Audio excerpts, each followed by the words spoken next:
మొన్నేందో Harvard పోయొచ్చిండట.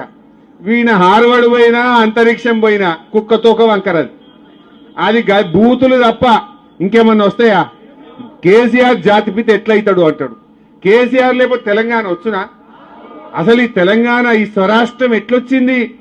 KCR త్యాగాలతోని ఆయన ఆమరణ నిరాహార దీక్ష పడితే మీరందరూ కూడా దీక్ష పట్టిరు కదా. తెలంగాణ కోసం మీరందరూ బయలుదేరలే రోడ్ల మీదకి. ఈ రేవంత్ రెడ్డి అని నన్ను ఒక్కనాడైనా జై తెలంగాణ అన్నాడా? ఈయన ముఖానికి తెలంగాణ తెచ్చిన దాంట్లో మీరు అమరులు. కేసీఆర్ ఇంతమంది కొట్లాడి మనం తెలంగాణ తెచ్చినాం. కేసీఆర్ లేకపోతే తెలంగాణ వచ్చునా? అసలు అది వచ్చబెట్టుకుని నువ్వు ఇలా కుర్చీలో కూర్చున్నావు. ఈయన కేసీఆర్ ముమ్మాటికి జాతిపిత, రేవంత్ రెడ్డి బూతు పిత. వీడు బూతులు తప్ప ఏమన్నా వస్తాయా వానికి? అదే నువ్వు ఇప్పుడు ముఖ్యమంత్రి అంటే ఏం మాట్లాడాలి? ఇగో నేను 4,000 పింఛన్ రేపటికెళ్ళి ఇస్తున్నా అని చెప్పాలి.